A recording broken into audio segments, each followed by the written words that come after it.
नमस्कार, न्यूज़ के खास कार्यक्रम केंद्रीय बजट में आपका स्वागत है। मैं हूं देवेंद्र कुशवाहा। जैसा कि आज 1 फरवरी है और आज वित्त मंत्री निर्मला सीतारमण जी ने अपना 8वां केंद्रीय बजट पेश किया है। जैसा कि लोगों को उम्मीद थी कि टैक्स स्लैब बढ़ेंगे, यानी कि कुछ जो मध्यम वर्गीय लोग हैं उन्हें राहत दिया जाएगा। वैसे जो पूरा बजट है वो 5 चीजों पर ही फोकस किया गया है पूरे बजट में। वो कौन से 5 चीजें हैं जिनका बजट में फोकस किया गया है, आइए पहले हम उसे देख लेते हैं। ये बजट जो 5 क्षेत्रों पर फोकस है: विकास में तेजी लाना, सुरक्षित समावेशी विकास, तीसरा है निजी क्षेत्र के निवेश को बढ़ावा देना, क्योंकि ऐसा करना फायदेमंद है, घरेलू खर्च में वृद्धि करना, मध्यम वर्ग की खर्च करने की शक्ति को बढ़ाना। तो ये जो 5 क्षेत्र हैं इस पर फोकस किया गया है, 5 क्षेत्रों पर फोकस किया गया है। जब मध्यम वर्गीय खर्च को बढ़ाया जाएगा तो मध्यम वर्ग के पैकेट में पैसे डालने होंगे, और पैसे जो डालने होंगे तो एक तरह से कहा जा सकता है कि सरकार विभिन्न माध्यमों से पैसे डालेगी। लोन जो है, बैंक से जो लोन लेना होता है, कर्ज लेना होता है, वो सस्ते कर देगी कि सस्ते दर पे आप लोन लीजिए। तो इसके भी इसमें आसार देखे गए हैं। साथ ही साथ जो प्रत्यक्ष कर है, टैक्स है, यानी कि जो मध्यम वर्ग आय करता है और तमाम जो उस पर लोगों की उम्मीदें थीं, राय था कि जो टैक्स है वो टैक्स स्लैब जो है वो बढ़ा दिया जाए। तो इसने इस बजट में ये भी हुआ है। दूसरा, अगर जो जीएफएक्स अगर जो हम दिखाएं तो उसमें ये बात साफ है कि टैक्स स्लैब क्या है। देखिए, 4 से 8 लाख पर 5% टैक्स, 8 से 12 लाख पर 10% टैक्स, 12 से 16 लाख पर 15% टैक्स और 16 से 20 लाख पर 20% टैक्स लग रहे हैं। वहीं 20 से 24 लाख पर 25% टैक्स और 24 लाख के ऊपर की कमाई करने वाले लोगों को 30% टैक्स देना होगा। बताएं, ये तो टैक्स स्लैब अब का है, लेकिन पिछले साल का टैक्स स्लैब क्या था, यानी उसको भी हम देख लेते हैं। पिछले साल का जो 3 लाख रुपए तक कोई टैक्स नहीं था, पिछले साल 3 से 7 लाख रुपए तक 5% टैक्स था। अब ये 4 से 8 लाख रुपए हो गए हैं। वहीं अगर जो देखा जाए 7 से 10 लाख रुपए तक का 10% टैक्स था और 10 से 12 लाख रुपए तक का 15% टैक्स था और 12 से 15 लाख रुपए तक 20% का टैक्स था। लेकिन अब जो टैक्स है और 15 लाख से ऊपर की कमाई वालों को 30% टैक्स था। और आज कंपेयर कर लेते हैं, अब इसको 2 में अगर जो हम कंपेयर कर लेते हैं, पहला और दूसरा, आप देख सकते हैं कि 3 लाख तक कोई टैक्स नहीं है, इसमें 4 लाख तक कोई टैक्स नहीं, 8 लाख तक 5% टैक्स, यहाँ 7 लाख तक कमाई 3 से 7 लाख तक 5% टैक्स है। वहीं अगर जो देख लेते हैं कि 10% टैक्स था 7 से 10 लाख तक की कमाई पर और 10 से 12 लाख की कमाई पर 15% टैक्स था। वहीं यहां जो है 12 से 16 लाख पर 15% टैक्स है और 16 से 20 लाख पर 20% टैक्स है। और यहां जो है 30% टैक्स 15 लाख रुपए से ऊपर की कमाई पर है और यहां जो है 24 लाख से ऊपर की कमाई पर 30% टैक्स है। कितना अंतर है 24 लाख से ऊपर तक कमाई 30 लाख और यहीं पिछले साल 15 लाख से ऊपर की कमाई पर 30 लाख रुपए के टैक्स थे। अब देख सकते हैं 15% टैक्स 10 से 12 लाख पर, एक बार फिर हम देख रहे हैं 20% टैक्स 12 से 15 लाख पर और 30% टैक्स 15 लाख के ऊपर तक और यहां 24 लाख से ऊपर तक 30% टैक्स। कितना अंतर है, यानी कि सीधे सीधे जनता की जेब में पैसे गए। और जो घोषणाएं की गई हैं इस बजट में, आइए उस पर भी नजर डाल लेते हैं। ये तो हमने तुलना कर लिया पिछले साल से और इस साल का तुलना हुआ है। अब जो है अगले 6 माह मसूर, तुअर जैसे दालों की पैदावार बढ़ाने पर फोकस होगा, यानी कि दालों की जो उत्पादन है वो बढ़ाने पर फोकस। कपास की पैदावार बढ़ाने के लिए 5 साल का मिशन है, इससे देश का कपड़ा उद्योग मजबूत बनेगा। यानी कि कपास, ये कृषि क्षेत्र पे फोकस है कि किसान क्रेडिट कार्ड, कर्ज की लिमिट 3 लाख से बढ़ाकर 5 लाख हो गई है। यानी कि किसानों को एक बार फिर पैसे दिए जा रहे हैं, लोन लो, खर्च करो, खर्च बढ़ाया जा रहा है। बिहार में मखाना बोर्ड बनेगा, इससे छोटे किसानों और व्यापारियों को फायदा होगा। ये भी इसमें बातें कही, छोटे उद्योगों को विशेष क्रेडिट कार्ड, पहले साल 10 लाख कार्ड जारी होंगे। क्रेडिट कार्ड यानी कि उससे वो सामान खरीद सकते हैं, आप उत्पादन बढ़ा सकते हैं। ऐसे में एमई के लिए लोन गारंटी कवर 5 करोड़ से बढ़ाकर 10 करोड़, 1.5 लाख करोड़ तक का कर्ज मिलेगा। तो ये आप देख सकते हैं, स्टार्टअप के लिए लोन जो है 10 करोड़ से बढ़ाकर 20 करोड़ रुपए किया जाएगा। गारंटी फीस में कमी होगी, यानी कम गारंटी देकर के आप लोन ले सकते हैं। खिलौना उद्योग के लिए मेक इन इंडिया के तहत विशेष योजना शुरू की जाएगी, यानी कि प्रोडक्ट फिर बढ़ाए जाएंगे। जब पैसा बढ़ाए जा रहे हैं तो प्रोडक्ट भी बढ़ाए जाएंगे। 23 IIT और 1,35,000 स्टूडेंट इसमें मौजूद हैं और भी सीट बढ़ाने की तैयारी की जा रही है। आर्टिफिशियल AI के लिए 500 करोड़ रुपए का ऐलान किया जा रहा है। जो AI है, artificial intelligence for artificial for AI के लिए 500 करोड़ रुपए के प्रावधान किए जाएंगे। मेडिकल एजुकेशन में अगले 5 साल में 75,000 सीटें बढ़ाने का ऐलान है, यानी कि सीटें बढ़ाई जाएंगी और बच्चों को डॉक्टर बनाया जाएगा। तो अब हम, ये सारी चीजें हैं जो आज के बजट भाषण में कही गई हैं। आज इसी मुद्दे पर हम चर्चा करेंगे। हमारे साथ आर्थिक विश्लेषक हैं, सामाजिक कार्यकर्ता हैं, बीजेपी प्रवक्ता हैं, कांग्रेस प्रवक्ता हैं। चलिए इनसे परिचय करा देते हैं। कृष्ण प्रताप सिंह जी, बीजेपी नेता, आपका बहुत बहुत स्वागत है हमारे इस कार्यक्रम में। जयकरण वर्मा जी, कांग्रेस प्रवक्ता, आपका भी बहुत बहुत स्वागत है हमारे इस कार्यक्रम में। पुष्प कुमार साहू जी, आर्थिक विश्लेषक, आपका भी बहुत बहुत स्वागत है हमारे इस कार्यक्रम में। बड़े खुश नजर आ रहे हैं। आपकी जो भविष्यवाणी थोड़ी देर पहले हुई थी, ये भविष्यवाणी सही हो गई, इसलिए बहुत खुश हैं, प्रसन्न हैं, मुस्कुरा रहे हैं। मुस्कुराते रहिए। वैसे मध्यम वर्ग मुस्कुरा रहा है आज। सुकृति जैन जी, माफ कीजिएगा, सुकृति जैन जी सामाजिक कार्यकर्ता हैं, आपके चेहरे पे भी मुस्कुराहट है। जो मध्यम वर्ग को कुछ लाभ मिलता हुआ दिखा है, तो आपके चेहरे पे भी मुस्कुराहट है। अब कांग्रेस और बीजेपी के चेहरे पे तो मुस्कुराहट होगी, कांग्रेस के चेहरे पे है कि नहीं है, ये देखने वाली बात है। ये आपके वक्तव्यों से पता चल जाएगा।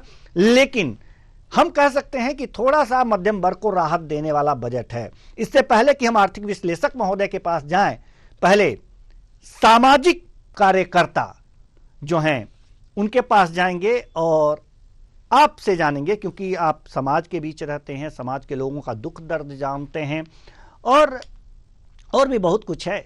तो पूरे समाज से हम रिएक्शन ना लेकर वो रिएक्शन आप ही से लेना चाहेंगे कि आपको बजट कैसा लगा।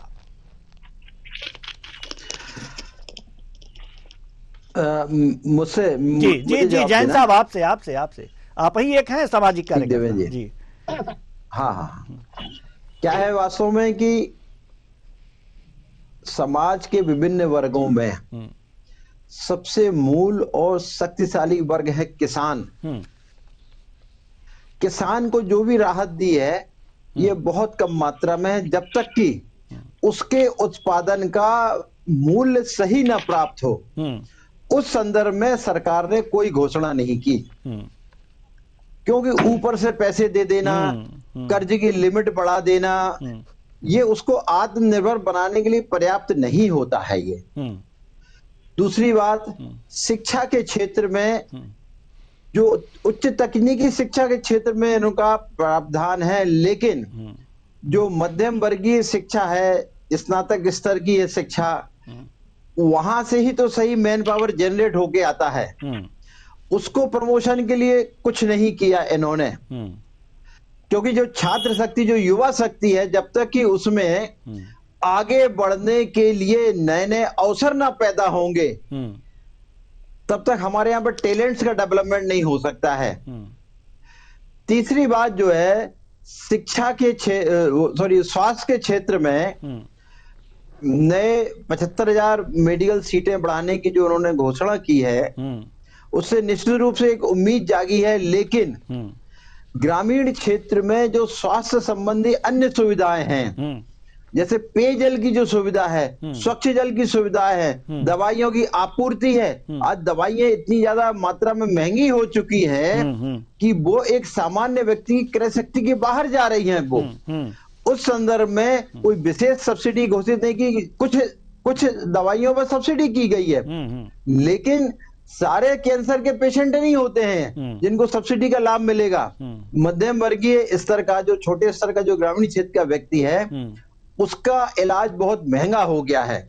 सरकारी अस्पतालों में दवाइयों की आपूर्ति बहुत कम मात्रा में होती है। सरकार का इसमें राष्ट्रीय स्तर पर एक ऐसी नीति बनना चाहिए कि लोगों के स्वास्थ्य, मध्यम वर्गीय स्वास्थ्य होते, ठीक है, मध्यम वर्ग के लिए उन्होंने टैक्स की एग्जम्पशन लिमिट बढ़ा दी है ये, लेकिन मध्यम वर्ग की आय बढ़ाए जाने के लिए शासन के कोई योजना नहीं दी है उन्होंने कि भाई जो मध्यम वर्गीय है वो यही एकमात्र उम्मीद करेंगे कि ग्रामीण क्षेत्र का आदमी जब उसके पास पैसा आएगा वो खरीदारी करने जाएगा तब उसकी आय बढ़ेगी। लेकिन कर्ज लेकर जो है वो व्यक्ति खर्च नहीं कर सकता है ये, जब तक कि किसान को आत्मनिर्भर नहीं बनाना चाहिए।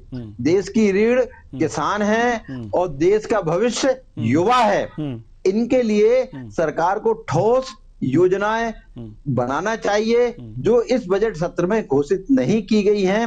राहत दी गई है लेकिन प्रोत्साहन के लिए कोई विशेष योजना नहीं है सरकार की ये। तो जब तक ये मजबूत नहीं होगा ये तबका, तब तक जो है देश आर्थिक रूप से अत्यधिक प्रगति नहीं कर सकता है ये।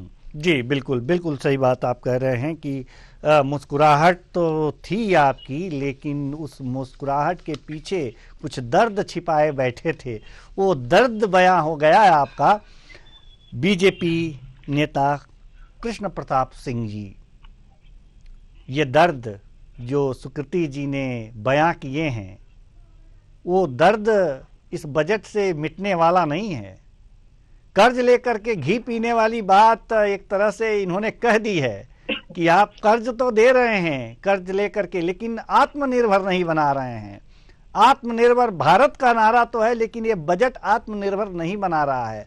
तो हम आपसे समझना चाहेंगे क्यों ऐसा, क्या ये सही है? नमस्कार जी नमस्कार। नमस्कार। देखिए ऐसा है कि आज जनता के चेहरे पर मुस्कुराहट है, आपके चेहरे पर मुझे मुस्कुराहट दिख रही है, हमारे अन्य साथी प्रवक्ता भी यहाँ पर बैठे हैं, सबके चेहरे पर मुस्कुराहट है। ये बजट बेझिझक हम कह सकते हैं कि ये बजट जैसी उम्मीदें थी हम सबकी उससे अधिक बढ़ चढ़ करके आया है। धीमे धीमे सुधार हो रहे हैं। जैसा कि अभी हम बात कर रहे थे कि जो टैक्स स्लैब है 2005 में अगर हम सब जाएंगे तो टैक्स स्लैब 1 लाख पर था, 2012 में आए तो 2 लाख पर था, 2014 में आए जब 2.5 लाख पे था, और हमारी सरकार 2019 में हम आते तो 5 लाख और 7 लाख, और अब आज की डेट में 2025 में 12 बजट जो वर्ग है हमारा उसको इससे राहत मिलेगी। किसानों के लिए क्योंकि हम किसान परिवार से आते हैं, ग्रामीण क्षेत्र से आते हैं, तो समझ सकते हैं कि जब किसान को 3 लाख रुपए क्रेडिट कार्ड मिलता है और आज उसकी जो बढ़ा करके 5 लाख कर दिया गया तो उसको बड़ा राहत मिलने वाला है। जैसा कि अभी हमारे साथी समाज सेवी साथी कह रहे थे कि आगे की भविष्य जी ठीक है, एक मिनट मैं आपके बीच में नहीं बोला था। ठीक है, आप जैसे आप कह रहे थे कि भविष्य को लेकर के आत्मनिर्भर बनने के लिए क्या किया जा रहा है, तो आपने देखा कि जिस तरीके से 23 IIT को 1.35 लाख की संख्या बढ़ाने का काम किया जा रहा है, मेडिकल की सीटें बढ़ाने का काम किया गया है इस बजट में। दवाओं पर जो हमारी ऐसी जीवन रक्षक दवाएं हैं, ऐसी 36 जो ऐसी दवाएं हैं उन पर 0% टैक्स किया गया है। कई सारी दवाओं पर 5% टैक्स स्लैब किया गया है। कौशल और उच्च शिक्षा के क्षेत्र में AI के क्षेत्र में बड़ा बजट दिया गया है। तो ये सब एक मध्यम वर्गीय परिवार के लिए, किसान के लिए, जवान के लिए और युवा के लिए इस बजट में ध्यान रखा गया है। जी, किसान, युवा के लिए बजट में ध्यान रखा गया है। अब सामाजिक कार्यकर्ता की दृष्टि से हमने बजट को देख लिया, बीजेपी नेता की दृष्टि से बजट को देख लिया, अब थोड़ा सा अपोजिशन की दृष्टि से भी बजट को देख लें। और जयकरण वर्मा जी के नज़र में, जो कांग्रेस प्रवक्ता हैं, बजट कैसा है?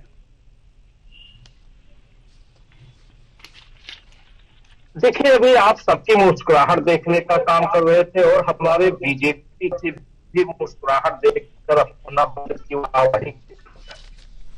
आपने कहा कि किसानों के लिए, युवाओं के लिए और मध्यम वर्ग के लिए ये सरकार ने बहुत योजनाएं देने का काम किया है। हमारे पहले ही वक्ता में उन्होंने कहा कि जो सरकार इस देश की रीढ़ किसान होती है, इस देश का भविष्य नौजवान होता है, इनके बारे में अगर जो उसके सिद्धांत, विचारधारा या उसके रीति नीति में कोई व्यवस्था नहीं है तो ये माना जाएगा कि ये सरकार देश की तरक्की नहीं चाहती। किसान की तरक्की, नौजवान की तरक्की नहीं है तो इस देश की तरक्की नहीं हो सकती। पहले जब बजट पारित होता था तो देश की जनता टीवी चैनल, रेडियो पर जिस भी माध्यम से हो सकता था वो सरकार के इन बजटों को बड़ी ही उत्सुकता के साथ सुनने, पढ़ने और देखने का काम करती थी, क्योंकि इससे उसको आस होती थी कि हमारे लिए सरकार ने क्या किया है।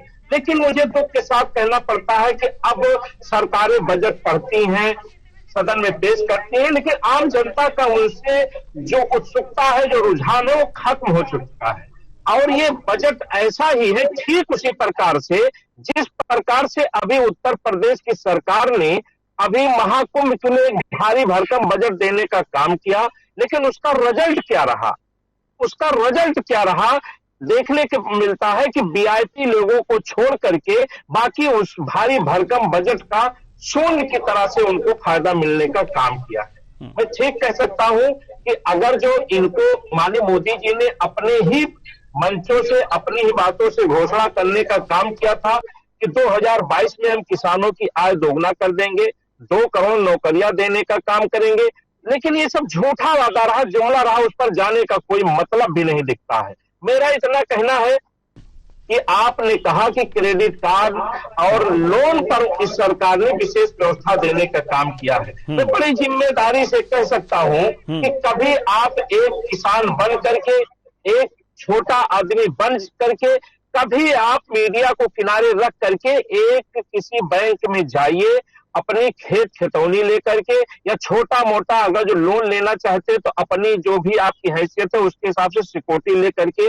बैंक में लोन लेने के लिए या क्रेडिट कार्ड बनवाने के लिए, जिसमें हम अपने खतौनी को, खेत को गिरवी रख करके और क्रेडिट कार्ड बनवाना। फिर आप बैंक का रवैया देखिए, बैंक कैसे बनाता है, कितना कमीशन मांगता है, कितना दौड़ाने का काम करता है, फिर आपको जमीनी हकीकत समझ में आ जाएगी कि बैंक का और ये लोन और क्रेडिट कार्ड जो किसानों की वाहवाही लूटना चाहते हैं सरकार के लोग, इस पर सच्चाई क्या है। मैं बड़े दुख के साथ कह सकता हूं कि एक जवान है जो देश की सुरक्षा पर मारा जाता है और किसान है जो आज भारतीय जनता पार्टी के सार बछुए और इनसे मारा जाता है, और जो बचा खुचा उसका ब्याज होता है, जो उसका धन होता है, वो बैंक लोन ले लेते हैं या तो बाजारों में चल रहे साहूकार ले लेने का काम करते हैं। मैं इतना कहना चाहता हूं कि ये भारतीय जनता पार्टी का बजट मात्र और मात्र गरीबों के लिए, किसानों के लिए, नौजवानों के लिए छलावा है।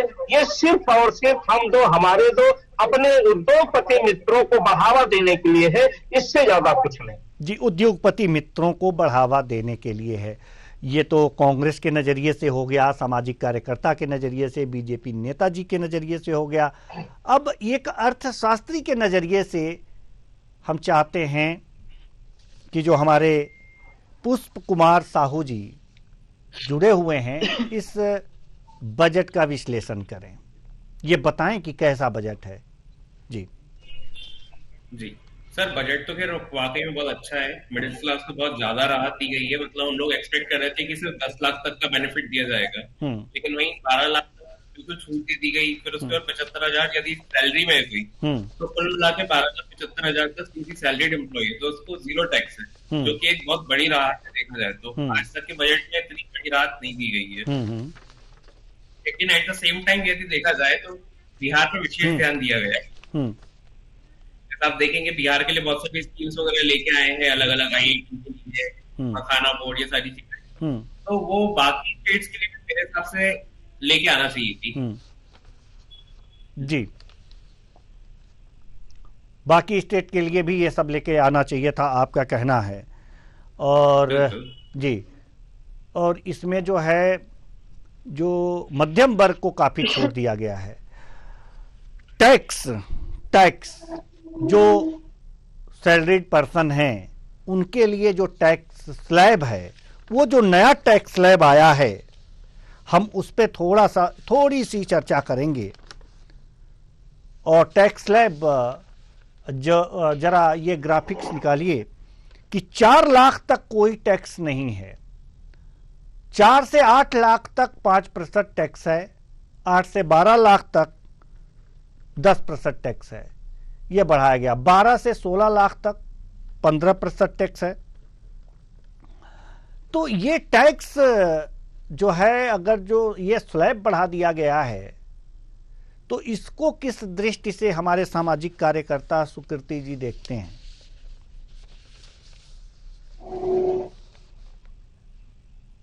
जी,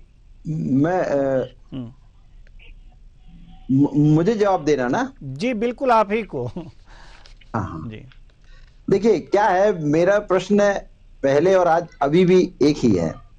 आपने टैक्स की राहत दी, जो टैक्स दे रहे थे या उस इनकम ग्रुप में थे, लेकिन जो निम्न मध्यम वर्गीय परिवार है वो उस इनकम ग्रुप तक पहुंच ही नहीं पाता है। ये उसकी सालाना आय 4 से 5 लाख से ज्यादा होती ही नहीं है, उसी में परिवार चलाना होता है, बच्चों की पढ़ाई करना होती है।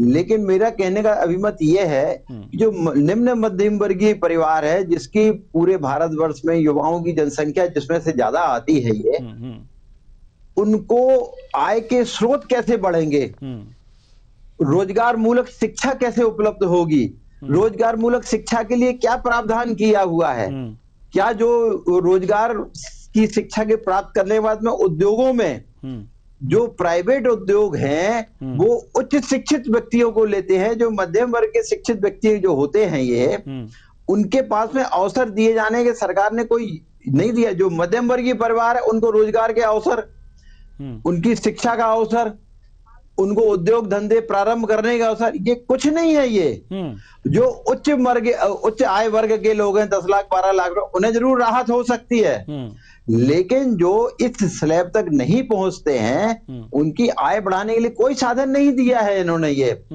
दूसरी बात जो मैं पिछली बार भी कहा था कि किसानों को तो सुदृढ़ करने के लिए इन्होंने पैसा दे दिया, उधार दे दिया। उसको उधार से देना मतलब नहीं, उसकी आय का उसका मूल्य तो मिले, उसकी एमएसपी डिक्लेयर हो, उसकी न्यूनतम आय यदि बढ़ेगी तो वो इस बात पे आत्मनिर्भर होगा कि मैं जो उत्पादन कर रहा हूं इस उत्पादन को हमें इतना मूल्य मिलना, तो उसका उत्पादन बढ़ाएगा वो। लेकिन उस संदर्भ में एमएसपी के लिए सरकार ने कुछ नहीं किया हुआ। थोड़ा पैसे ज्यादा दे दो, आपने पहले भी कहा है, हाँ, टैक्स पहले भी मैं कह चुका हूं जी। और टैक्स स्लैब की जहां तक बात है जो है जी, आपके कहने का मतलब है कि जो वास्तव में मध्यम वर्ग है इस 4 लाख तक के आंकड़े तक नहीं पहुंच पाता, कि पहुंच नहीं पा रहा है वो, उसकी आय इतनी नहीं है उसकी, वो हाँ आंकड़े तक नहीं, इसलिए उसकी आय बढ़ाने के लिए सरकार ने कोई योजना नहीं चालू की है उसने। ये जी, तो सरकार ने ऐसी कोई योजना चालू नहीं की। भाई बीजेपी नेता हमारे पास हैं, नहीं हो कैसे काम चलेगा? आप सिंह जी बताएंगे कि ऐसा क्यों किया आप लोगों ने?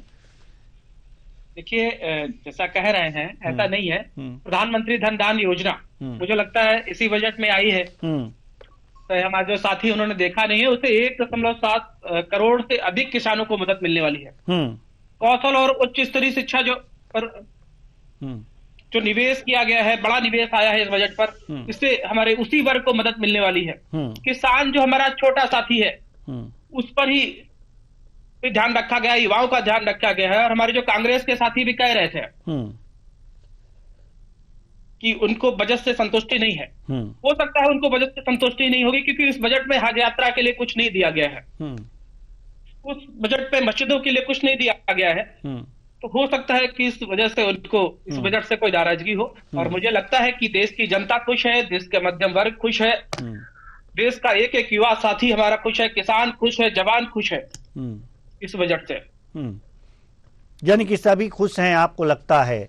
और लेकिन सवाल ये है कि ये अधिकांश यह मानना है हमारे सुकृति जी का कि अधिकांश लोग ऐसे हैं जो इस टैक्स के दायरे में आते ही नहीं, 4 से नीचे ही रहते हैं, इनकी आय ऊपर है ही नहीं, तो फिर राहत का है। तो मैंने उसी पर मैंने कहा रेहड़ी पटरी वालों का भी ध्यान रखा गया है जी, यानी कि उनकी आय बढ़ाई जाए। प्रधानमंत्री धन धान्य योजना जो चलाई जाएगी, बिहार में जो हमारे मखाने का उत्पादन किया करेंगे उसके लिए जो बढ़ाइएगा, उनकी आय बढ़ाने के लिए ये सारा बजट आया है। जी बिल्कुल बिल्कुल बिल्कुल सही बात आपने कही है।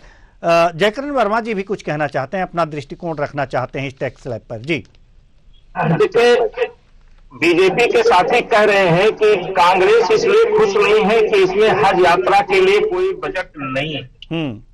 इतने दुख के साथ मुझे कहना पड़ता है, ठीक इसी तरह से ये किसानों के भी लिए बजट नहीं देना चाहते, ठीक इसी तरह से नौजवानों के लिए, बेरोजगारों के लिए भी बजट नहीं रखना चाहते। ये लोग अपने देश का वासी इनको मानते ही नहीं है, मुसलमानों को भी अपने देश का वासी नहीं मानते, यहाँ का देश का नागरिक नहीं मानते, और इस देश का नागरिक, ये देश के किसान को, इस देश के बेरोजगारों को भी नहीं मानते।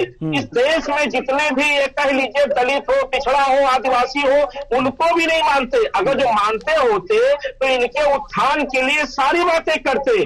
आपने देखा ये जो प्रयागराज महाकुंभ हुआ है, इस महाकुंभ में कितने करोड़ रुपए का बजट पास किया गया, लेकिन सिर्फ और सिर्फ ये अपने मित्रों के लिए वीआईपी कल्चर को बढ़ाने और दिखाने के लिए किया गया। उसमें आम जनता का जिस प्रकार से सुख सुविधा को किनारे किया गया, ठीक उसी प्रकार से आज ये देश का बजट पारित करके दर्शाना चाहते हैं कि इस बजट से आम जनता को कोई मतलब नहीं है, इससे हम अपनी पूरी कैबिनेट की रक्षा करेंगे, हम भारतीय जनता पार्टी के कार्यालय को बनाने का काम करेंगे, हम अदानी के और दुगना तिगुना चौगुना धन बढ़ाने का काम करेंगे। आम जनता बोलेगी तो उसको तोड़ने मोड़ने का काम करेंगे, बुलडोजर चलाने का काम करेंगे। आज ये योगी जी, जो योगी आदित्यनाथ 18 घंटे मेहनत करके कुंभ की बढ़ाई करना चाहते थे, आज वो हमारे शहीदों की जो वहां पर आज इस दुनिया में नहीं है, उनकी संख्या नहीं बता सके। आज ये बैठकर टीवी पर कह रहे हैं कि रोजगारों को इसलिए नहीं दिया गया कि उनको इस देश से मतलब नहीं है, इस देश में आदिवासियों से इनका मतलब नहीं है, इस देश में किसान इनको चाहता नहीं इसलिए इनको मतलब नहीं है, इस देश में मुसलमान इस देश का भागीदार नहीं है, नागरिक नहीं है, इसलिए वो इनके लिए बजट नहीं देना चाहते। भारतीय जनता पार्टी के लोगों, आपकी नफरत भरी चाल और विचारधारा और सिद्धांत आपको एक तानाशाही रवैये के रूप में आप जब तक चाबुक से चला सकते हैं देश को चलाइए, सरकार को चलाइए, लेकिन जिस दिन जनता उठेगी आपको भागते हुए रास्ता नहीं मिलेगा। आपके बजट से आज देश की जनता बहुत निराश है, इतना मैं कहना चाहता हूं। जी पुष्प कुमार साहू जी, टैक्स स्लैब आपने देखा कि किस तरह से इसमें राहत दी गई है, और क्या लगता है आपको कि इससे पूरी तरह से मध्यम वर्गीय जो लोग हैं वो खुश हैं? लेकिन सुकृति जी का ये कहना है कि 4 लाख से नीचे ही इनकम है तो आप टैक्स लगा करके करेंगे क्या? ये तो उच्च वर्ग के लोगों को राहत प्रदान की गई है, मध्यम वर्ग के लोग तो 4 लाख से नीचे ही कमाते हैं। क्या कहेंगे आप? नहीं सर, ऐसा नहीं है। इस टाइम मतलब अभी जैसे लेके मेरे पास बहुत सारे क्लाइंट्स के कॉल भी आ गए, मैसेज भी आ गए, जो मतलब 8, 9, 10 लाख की सैलरी रखते थे, उनपे भी टैक्स आता था, लेकिन वो लोग भी बहुत खुश हैं इस बजट से कि हम पर टैक्स नहीं लगेगा 12 लाख तक। और दूसरा कि जब आपका टैक्स का पैसा बचेगा, मतलब आप साल की 70 से 80 हजार की यदि सेविंग कर रहे हो टैक्स के फॉर्म में, तो आप स्पेंड नहीं, डायरेक्ट टैक्स जो है, जो डायरेक्ट टैक्स का स्लैब है, ये 12 लाख तक का नहीं है। हम एक बार और आपको बता दें, ये टैक्स है जो 4 से 8 लाख तक का 5% लगेगा, 8 से 12 लाख तक का 10% लगेगा। लेकिन वो सर रिबेट में चला जाएगा। जी, वो रिबेट में चला जाएगा तो टैक्स फ्री तरीके से। जी बिल्कुल बिल्कुल, 87A में तो 12,75,000 कमाने पे कोई टैक्स नहीं लगेगा यदि आपकी उतनी इनकम है तो। यदि उसके ऊपर इनकम करती है तब उनके टैक्स लगेगा और रिबेट का जो बेनिफिट है वो ले लिया जाएगा वापस। जी जी बिल्कुल। तो इन शॉर्ट तब तक यदि आपकी इनकम है तो 0 टैक्स है। जी, तो अब एक चीज और यहाँ की गई है, बुजुर्गों के लिए जो पेंशनर हैं, अब जिनकी वरिष्ठ जो नागरिक हैं उनके टीडीएस की सीमा जो है, जो टीडीएस की सीमा वो 50,000 से बढ़ा करके 1 लाख कर दी गई है। तो इस पर सुकृति जी आप क्या कहेंगे? आएंगे हम आपके पास, साहू साहब आपके पास आएंगे जी। ठीक है, ये बात तो सच है कि सरकार को राहत देने के लिए जैसे पेंशनर्स हैं उनके बारे में उन्होंने उसका ख्याल रखा, तो पेंशन भी समय के साथ में प्रतिवर्ष बढ़ती है। जिस तरह की अन्य वेतन वृद्धि होती उसी तरह पेंशनर्स की भी पेंशन बढ़ती है, तो उनके लिए निश्चित रूप से ये राहत की श्रेणी में आएगा।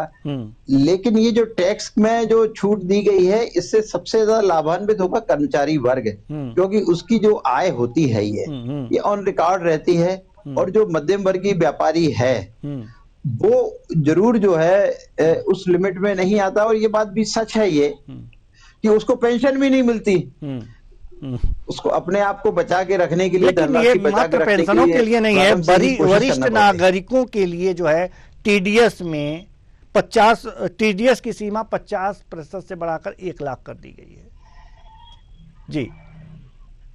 कोई भी वरिष्ठ सरकार के द्वारा राहत दी गई है, ये एक अच्छी बात है, इसे आप अच्छी बात मानते हैं? निश्चित रूप से मैं इस बात का समर्थन करूंगा कि कहीं ना कहीं राहत दी है। अब आखिर सरकार को बताने के लिए भी जरूरी नहीं कि हम राहत कहाँ दे रहे हैं, तो उन्होंने इसमें घोषित कर दिया है ये।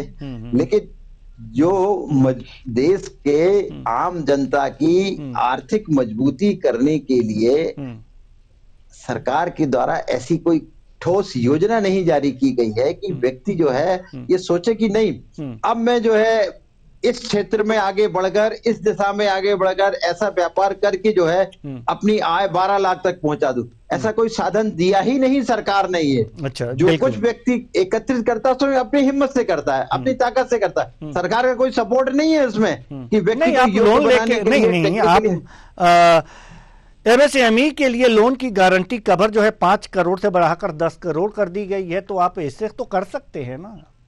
आए तो आप करिए, लीजिए, लोन लीजिए, अपना उद्योग खोलिए, चलाइए, कमाइए, टैक्स दीजिए, ये सारी व्यवस्थाएं तो हैं। निश्चित रूप से एमएसएमई में लिमिट बढ़ाई गई है। मैं बार बार एक बात तो कहता हूं कि युवा वर्ग को टेक्निकल सपोर्ट नाम की टेक्निकल सपोर्ट नहीं दिया गया, नहीं है। चलिए ठीक है, देखिए हमारे साथ जो बीजेपी नेता हैं कृष्ण कुमार जी। कृष्ण जी, सवाल यहाँ पर यह है कि एक बात से सहमत तो हो ही गए सुकृति जी, हंसते हंसते ही सही, लेकिन सहमत हो गए कि जो बुजुर्गों के लिए टीडीएस की बात है, वरिष्ठ नागरिकों के टीडीएस की बात है, 50,000 से बढ़ाकर 1 लाख कर दी गई है, इससे सहमत हो गए हैं, ठीक है। लेकिन फिर भी वही है कि कुछ खास नहीं किया गया है, कुछ कसक है।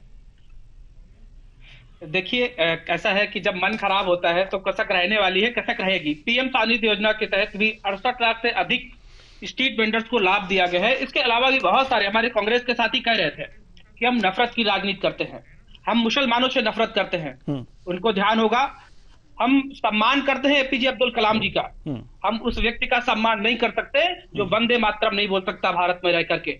हम उस वक्त का सम्मान नहीं कर सकते जो भारत में रह करके भारत माता को डायन कहेगा। हम उस व्यक्ति का सम्मान नहीं कर सकते, हम मुसलमान का सम्मान नहीं कर सकते। हम कभी नहीं कहते कि मुसलमान आतंकवादी होता है, लेकिन हर आतंकवादी मुसलमान ही क्यों होता है। बात कर रहे थे हमारे साथी अभी कि आप वीआईपी कल्चर में व्यस्त है, वीआईपी चीजों पर व्यस्त है, प्रयागराज कुंभ की। आज पूरी दुनिया देख रही है कि किस तरीके से पहली बार इतनी बड़ी संख्या में एक जगह पर भीड़ इकट्ठी हुई और उसको किस तरीके से व्यवस्थित ढंग से चलाया गया। मुझे तो लगता है कि कुंभ में जो घटना घटी वो बहुत दुखद है, हृदय विदारक है। सब जो भी हमारे ऐसे आम जानवर वहां पर जनहानि हुई उनके प्रति मेरी सहानुभूति है, श्रद्धांजलि है। लेकिन जिस तरीके से घटना हुई मुझे लगता है कहीं ना कहीं बहुत सारे वीडियो ऐसे आए भी हैं बीच में जिन वीडियो के माध्यम से लग रहा है कि कहीं ना कहीं ये घटना एक सोची समझी साजिश के तहत कराई गई है, सरकार ने उस पर जांच की टीम भी गठित कर दी है। मैं पूछना चाहता हूं कांग्रेस के अपने साथी से, जो कह रहे थे वीआईपी कल्चर की बात कर रहे थे, उनके इंडी गठबंधन के साथी अभी अखिलेश जी गए थे, क्या बिना वीआईपी व्यवस्था के, बिना वीआईपी ट्रीटमेंट के वो पहुंच गए थे, या उनके साथी? मैं चैलेंज करता हूं उस चैनल के माध्यम से कांग्रेस के साथियों को, कांग्रेस के नेताओं को, प्रियंका जी और राहुल जी को, कि आए और जो कुंभ में हमारी आम जनमानस जिस तरीके से जाकर के स्नान कर रहे हैं, वो ये प्रेस कॉन्फ्रेंस करके आए कि मैं जाकर के जिस तरीके से आम जनमानस स्नान कर रहे हैं, हम वैसे ही जाकर के स्नान करेंगे। मैं बात करता हूं उनसे। राम मंदिर का जब विषय आया, ये लोग कह रहे हैं कि नफरत की राजनीति हमने की।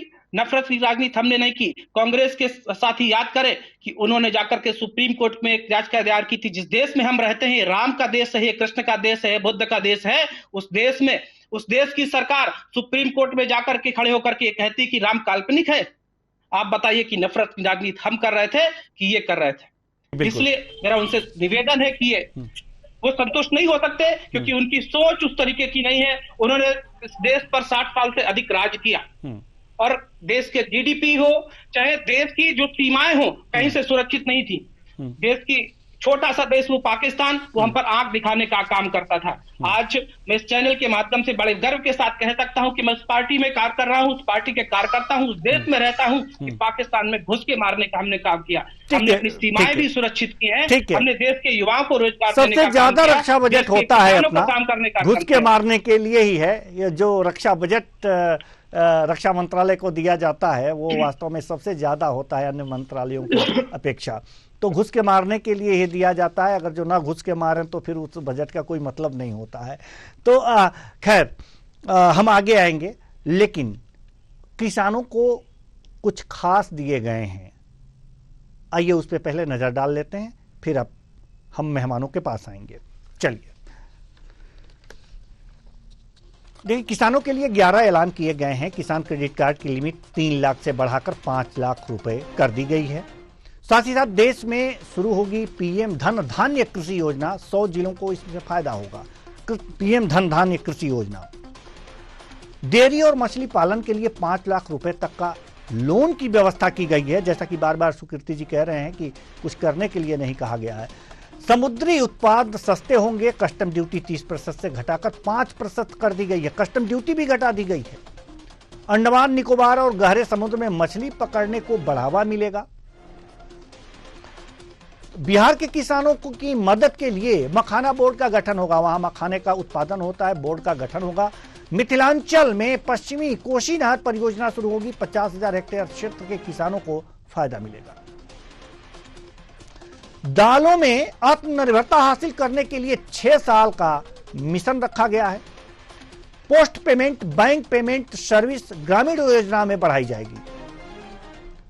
और कपास उत्पादन के लिए 5 साल की कार्य योजना है। प्रोडक्शन मार्केटिंग पर फोकस होगा। वहीं अगर जो बात करें, असम में के नामरूप में नया यूरिया प्लांट लगेगा, यानी उर्वरक भी पर्याप्त मात्रा में आपको मिल जाएंगे। तो ये सारी चीजें हैं। इन सारी चीजों में अगर जो कहा जाए, सुकीर्ति जी, अभी आपने बार बार ये बातें आप कहीं कि कुछ किया नहीं जा रहा है, तो डेयरी और मछली पालन के लिए, यह भी कृषि क्षेत्र में ही आता है, 5 लाख रुपए तक का लोन ले सकते हैं। कमाइए, लोन लीजिए, मछली पकड़िए, दुग्ध उत्पादन कीजिए, कमाइए, टैक्स दीजिए। समुद्री उत्पाद सस्ते हो जाएंगे। कस्टम ड्यूटी जो है 30% से घटाकर 5% कर दी गई है। आप कह रहे हैं और कुछ किया ही नहीं गया। देश में पीएम धन धान्य कृषि योजना शुरू होगी। 100 जिलों को फायदा होगा।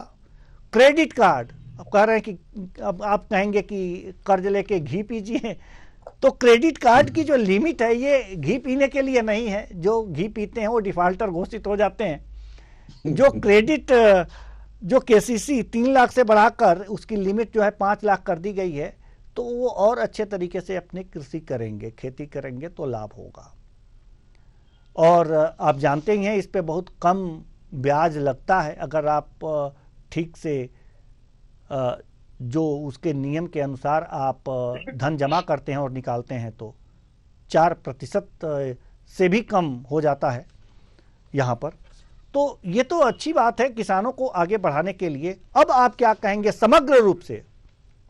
जी, मैं समग्र रूप से एक ही बात कहूंगा कि ये जो बेनिफिट्स दिए हैं गवर्नमेंट ने, ये पॉकेट बेनिफिट्स हैं। जी, पॉकेट हैं। जी, कहीं पर असम में कामरूप में यदि वो फैक्ट्री लगाएंगे या 3 से 5 लाख की लिमिट करेंगे, एक गेहूं, चावल, दालों के लिए प्रोत्साहन की योजना है। ये प्रोत्साहन की योजना कर रहे हैं, लेकिन उसके लिए एमएसपी का रेट सही दे दें तो किसान के लिए 100 समस्याओं का एकमात्र हल रहेगा। मतलब सुकृति जी 3 बार हम आपके पास आए, नहीं सुकृति जी 3 बार हम आपके पास आए और आप घूम फिर करके एमएसपी पे आ गए। लीजिए अब बीजेपी से, ठीक है हम बीजेपी, क्योंकि वो एक कॉन्क्रीट रीजन है वो। जी बिल्कुल बिल्कुल। और यदि उसको पूरा होते तो फिर किसान को एक आत्मविश्वास पैदा हो जाएगा कि मेरे द्वारा उत्पादित वस्तु, अच्छा क्या होता है जो रॉ मटेरियल होता है, जो खाद है, फर्टिलाइजर है, पेस्टिसाइड, ये निरंतर महंगे होते चले जा रहे हैं और उससे उसकी जो बचत है वो घट रही है। इसलिए किसान कहता है कि मेरे उत्पादन का मूल्य यदि होगा तो महंगा बिकेगा, सस्ता होगा तो सस्ता बिकेगा। तो ये जो छोटे छोटे पॉकेट बेनिफिट्स हैं, तो क्षेत्रीय जैसे बिहार में कुछ दे दिया, उड़ीसा में कुछ दे दिया, कामरूप में कुछ लगा समझ दिया, में आ गया हमें, समझ में आ गया। अब हम चलते हैं कृष्ण प्रताप सिंह जी के पास। जी कृष्ण जी, एमएसपी, ये सुकृति जी बिल्कुल घूम फिर करके एमएसपी पे आ जा रहे हैं। आपने इतने सारे बेनिफिट गिना दिए, बजट में आया, लेकिन ये सब पॉकेट बेनिफिट सुकृति जी कह रहे हैं। एमएसपी पे कुछ नहीं कहा गया कि एमएसपी का क्या होगा और बढ़ाया जाएगा। वास्तव में अगर जो हम मेहनत करते हैं तो हम ये चाहते हैं कि मेरी मेहनत, मेरा उत्पादन, तो उसके मूल्य का निर्धारण भी तो मैं करूं। ये भी होता है। एक माचिस बनाने वाली कंपनी अपने माचिस की डिबिया का मूल्य कितना होगा वो निर्धारित कर देती है। हमारे किसान जो हैं वो दिन रात खेतों में मेहनत करते हैं, अन्न उपजाते हैं। आप देखे होंगे बरसात में, धूप में, सर्दी में और कभी कभी रात में, सर्दियों में रात में जो पशु हैं उनसे अपनी फसलों की रक्षा करते हैं, तब जाकर के ये अन्न उत्पादन होता है। लेकिन उसका निर्धारण कौन करता है? सरकार। ठीक है कि अगर आप निर्धारित नहीं करेंगे तो अव्यवस्था हो जाएगी, उत्पन्न हो जाएगी, गरीबों को खाने के लिए नहीं मिलेगा। तो चलिए आप ही करते हैं तो एमएसपी से ही इतना क्यों ना बढ़ा दिया जाए कि उनका धन दूना हो जाए, लागत से दूनी हो जाए। चलिए बताइए। ऐसा है देवेंद्र जी, ऐसा है कि सुकृति जी जो कह रहे हैं कि ऐसा होता है कई बार कि भोजन आता है, थाली में 4 चीजें होती हैं, लेकिन जब कमी निकालनी होती है ना किसी चीज पर, कभी किसी न किसी चीज पर हमको कमी निकालनी है, मन बना के बैठे हैं तो कमी निकाल लेंगे।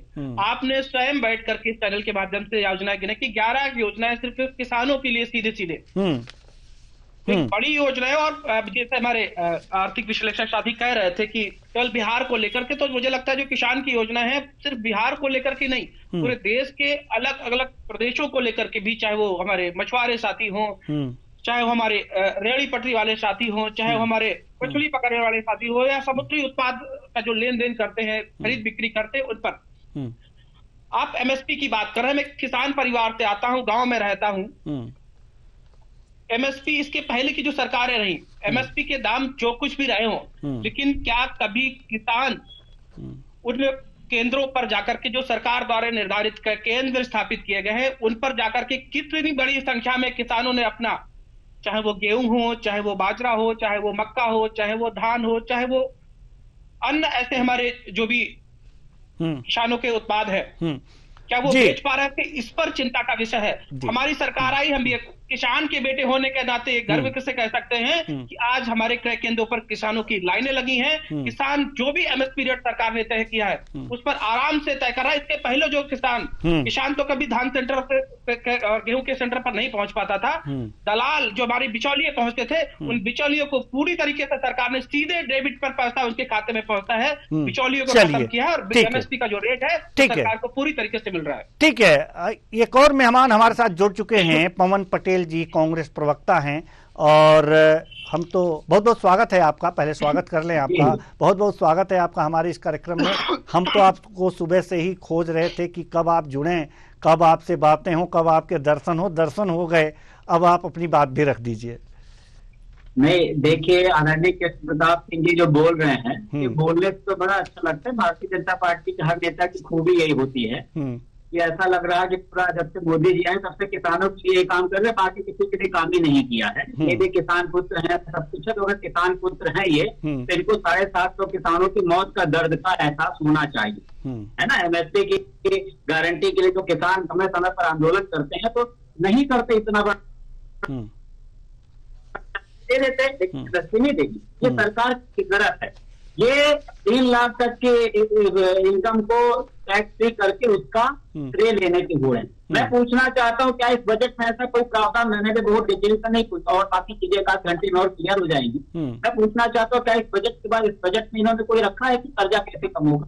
कर्जा नहीं लेने के लिए कुछ प्रावधान रखा है इन्होंने? जो पिछली बतौलेबाजियां जो पिछले बजट में किया था, उनमें मुश्किल से 5% 10% चीजों को इम्प्लीमेंटेशन हुआ है। फिर अगला बजट अगली बतौलेबाजी आ गई। हम कहते हैं, अभी मैं सुन रहा था सुबह कि सीनियर सिटीजन के लिए बड़ा फायदा होगा। क्या सीनियर सिटीजन को जो किराए में छूट मिलती थी वो वापस चालू कर दिया क्या इन्होंने? ये मुझे भी जानने की बात है। एजुकेशन का बजट पहले क्या और अब में कम नहीं किया क्या है? ये मुझे जानने का भी समय है, ये बता दें मुझे भारतीय जनता पार्टी की। ये बड़े अंदर छुपे हुए रुस्ता में बड़े लोग। मैं ये पूछना चाहता हूँ, मनमोहन जी के सरकार के समय जो टोटल टैक्स रेवेन्यू में से कारपोरेट टैक्स का शेयर 35% हुआ करता था, लेकिन मोदी जी के समय कारपोरेट जो टैक्स का वो है 26% रह गया। ये क्यों भैया? ये क्या बढ़ा? कारपोरेट टैक्स बढ़ा क्या इस बार के बजट में? ये बता दे मुझे। 2023-24 में इकोनॉमी सर्वे में भी यही बताया था। एफएमसीजी के जो मुनाफे बढ़ते जा रहे हैं, उस मुनाफे और घाटे को जो आम आदमी की जरूरतें उनके बीच में क्या तालमेल बैठा है बता दें। ये तो टेक्निकल चीज है, इसको नहीं करेंगे। जो 3 लाख तक के स्लैब में छूट दे देंगे, उसको बड़ा हाईलाइट करेंगे। जो आदमी की एक्चुअल जरूरत है, जो आदमी सुबह से लेकर शाम तक जिस टाइप से जिससे 2-4 होता है, उसके लिए कुछ नहीं करेंगे, उसके बारे में कुछ नहीं बात करेंगे। और जीएसटी में बता दें भैया कि क्या हुआ, जीएसटी में कितना कम कर दिया, क्या कर दिया? दूध, paneer, popcorn, many taxes slabs of popcorn. सोचिए, मसाले वाला पॉपकॉर्न, कितने पॉपकॉर्न, फलाना पॉपकॉर्न, ढेकाना पॉपकॉर्न, क्या तमाशा मचा के रखा है। एक आदमी अगर खाना खाएगा 32 बार चबाएगा तो उसको अलग टैक्स देना पड़ेगा, 55 बार चबाएगा तो उसको अलग टैक्स देना पड़ेगा। इस टाइप का माहौल बना के रख दिया इस देश में। बता दें, मैं जानना चाहता हूँ जीएसटी में ये बता दें, दवाइयों में 80% जो जीएसटी में 80% दवाइयों को 12% जीएसटी के स्लैब में ला दिया गया है, जबकि दवाइयों में तो टैक्स को छूट देना चाहिए। क्यों नहीं छूट दे, ये बता दें।